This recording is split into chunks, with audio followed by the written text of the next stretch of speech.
to the How Do I Knit That podcast.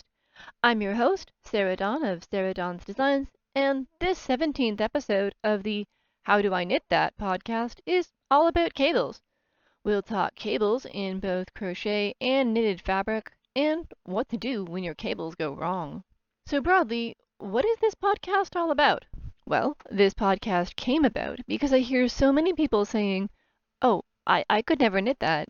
Oh, I could never make that." And I think that's just really sad. I'm a firm believer in the idea that anyone can knit or crochet or quilt or whatever your chosen art is. All it takes is some knowledge, the right tools, the right techniques, and the willingness to get a little ingenious.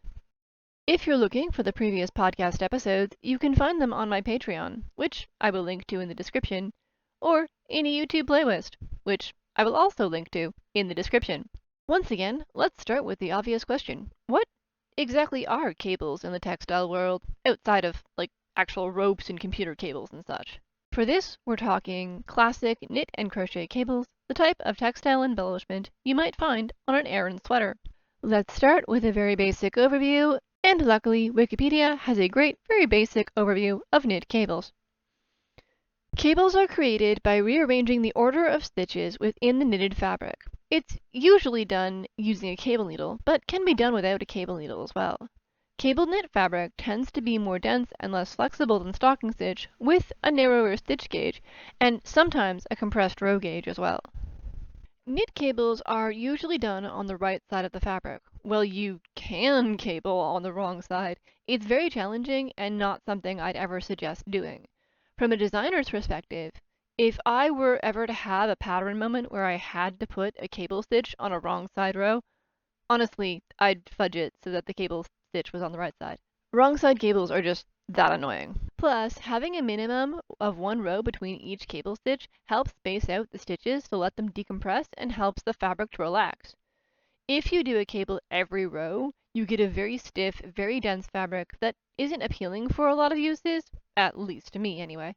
Okay, so how exactly do you cable? Well, it's relatively simple. You rearrange the stitches on the needle. Yes, but how? That's where the cable needle comes in. You take stitches from your knitting, put them on a cable needle, then put them at the front or back of the work. Work stitches from your knitting, then work stitches from the cable needle. There's your cable. For a classic 2/2 cable, you can see the video tutorial for this cable on my channel. It's done as follows. Slip 2 stitches to the cable needle, knit 2 stitches from the knitting, knit 2 stitches from the cable needle. Done. But how do you know if you hold the stitches at the front or the back? Well, that depends on if your cable is crossing to the left or the right. All cables go in one direction or another. If you want your stitches to cross to the left, you bring your stitches to the front. If you want your stitches to cross to the right, you bring your stitches to the back. Okay, so that's your classic cables. What about purl stitches? Well, purl stitches are commonly the background for most cables. Cables are often, but not always, worked on a background of reverse stocking stitch, which means that if you want your cable to move across that background, you'll be working across purl stitches. Commonly called purl crosses, though I learned them as twists, they're worked the same way, except you purl the stitch or stitches from the background while knitting the stitches from the foreground. This results in the cable traveling right or left across the background. Now, that background doesn't have to be reverse stocking stitch. For example, in my woolen mitten pattern, one side of the cable is reverse stocking stitch, but the other side, in some parts of the pattern, I'm using double seed stitch. But reverse stocking stitch is usually the background that makes knit cables pop visually, so that's often the background that's used. And yes, you can do double cables, using 2 cable needles at once to shift stitches in an even more elaborate manner.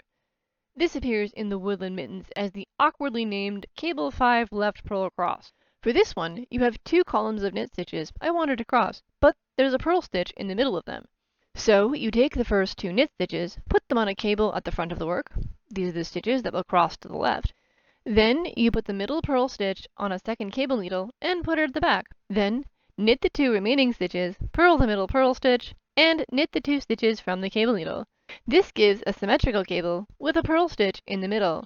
Now, theoretically, there's no upper limit to how many cables you could do this way and how many cable needles you could use, but as a knitter with only 2 hands and no telekinesis, I'd say no more than 2 cable needles at once, please. What about crochet cables? Well, the principle is exactly the same. You're reordering the stitches.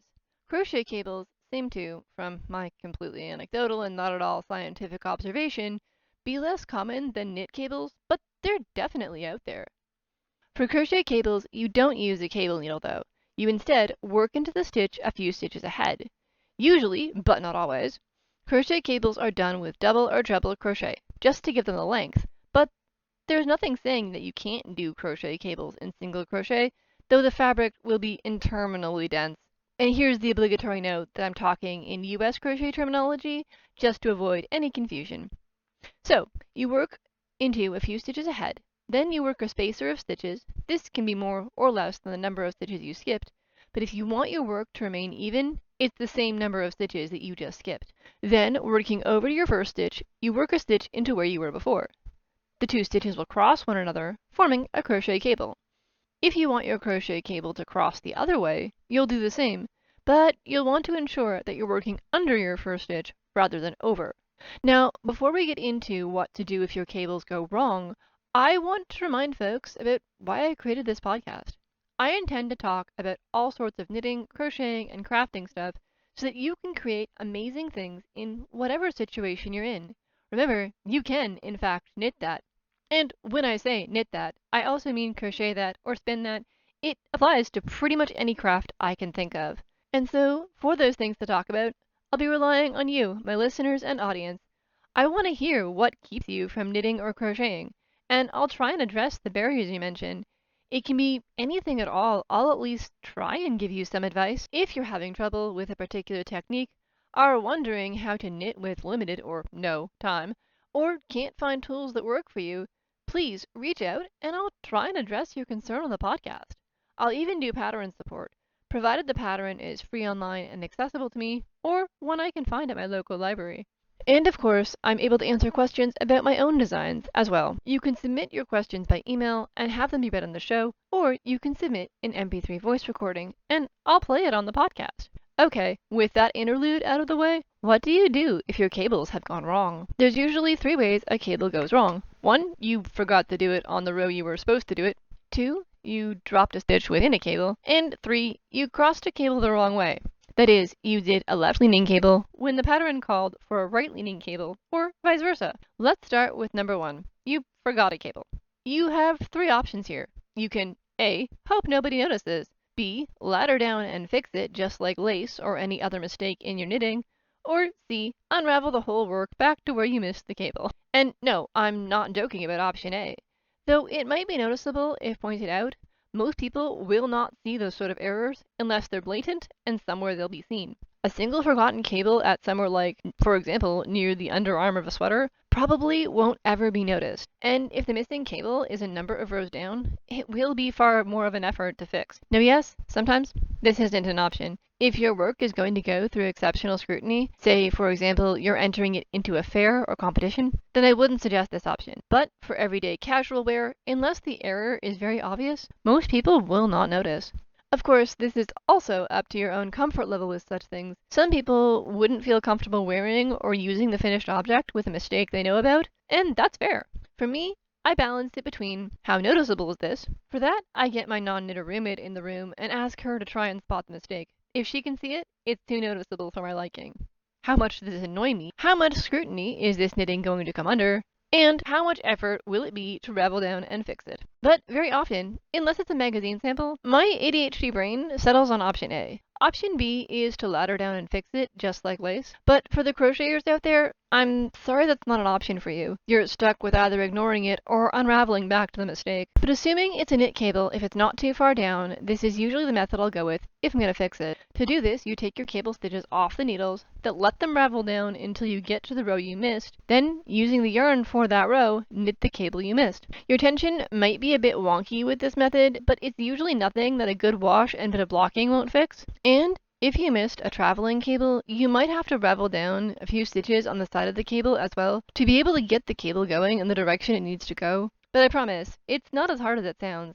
Option 3 is to unravel completely to the point where you miss the cable. This is the most dramatic, but it's the option with guaranteed success. If I'm going to do this, I put a locking stitch marker into where my mistake is so I don't accidentally unravel any more than I need to. Okay, so what if you dropped a stitch within a knit cable? What then? Well, I wouldn't recommend letting it be. In this case, you do in fact need to fix it, or it will continue to drop down further. You're going to either have to ravel down and reknit the cable, or unravel to where your drop stitch is. Either way, the second you spot the drop stitch, stick a locking stitch marker or safety pin into it so it can't unravel any further. The thing is, drop stitches can drop quite a distance if you don't notice them right away, so I'd definitely try and knit it back up if you can. In a complex cable pattern, that might not be practical, but if that stitch has dropped 20 or so rows, then see if you can ladder it up 15 of those 20 rows before you jump to the unraveling your project option. That will save you a lot of pain. Crocheters, here's where crochet has an advantage, in that a drop stitch doesn't cascade down like in knitting, so if you've lost a loop on a crochet cable stitch, well, it'll be ugly, and you'll have to unravel back, but you're not in danger of having the stitch unravel further. And finally, what do you do if your cable is wrongly crossed? We have most of the same options. A, ignore it. B, ravel down and fix it. C, unravel completely. And D, darn over it. Wait, darn over it? Yep. You can use duplicate stitch to darn over mistakes. Yarn Harlot has a wonderful tutorial on how to do this, and I've linked it in the description. In crocheters, the principle is the same. You can duplicate stitch over where your two stitches cross to mimic the appropriate direction. Follow the direction of the stitch which you want to be on top. Also, if you do this, crocheters, your stitches will be joined rather than one on top of the other, so keep that in mind. Basically, you'll embroider mock stitches over your mistake using duplicate stitch. It's clunky, adds a bit of extra bulk, and isn't my first choice, but it's an option that exists other than ravel down 200 rows of an Aran sweater, and yes, I will take that option. Is there something you can do before your cables go wrong? For knitting? Yes, you can put in a lifeline. Now, most people think of lifelines when they think of lace knitting, and I've got a breakdown of lifelines and lace knitting in episode 16, which is linked up in the description, but you can absolutely use a lifeline in any sort of complex knitting. Though I've already did an episode on this, here's the primer. A lifeline is a cord or spare yarn threaded through your stitches at specific points. This means that A, a drop stitch can only ravel down as far as your previous lifeline, and B, when you're unraveling, you know where your mistake is and that you can't accidentally unravel past it. Most people use lifelines for vertical stitch repeats or specific sections. For example, maybe you do a lifeline for every clue in a lace mystery knit along. Lifelines contain drop stitches and make it easier and less nerve-wracking when you have to unravel.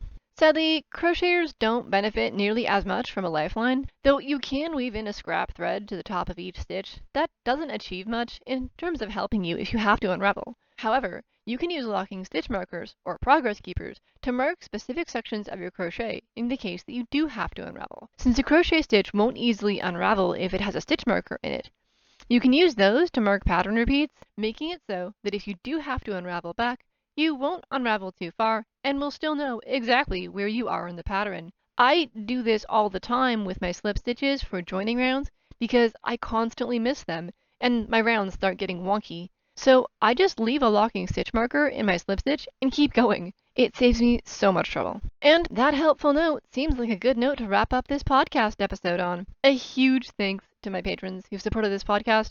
You folks can submit an MP3 audio or MP4 video file of your questions for the podcast over on Patreon. The podcast archive is available on my Patreon page, which is patreon.com/SarahDawnsDesigns, and future episodes will be available here on YouTube as well. My goal is to get the podcast out to patrons on the second Wednesday of every other month, and the podcast is available to the public a week after that, so I'm aiming for the third Wednesday of every other month. Well, that's it for episode 17. Follow or subscribe to be notified for the next episode, and thank you once again for listening. I hope you enjoyed, and remember, you can, in fact, knit that. Happy crafting!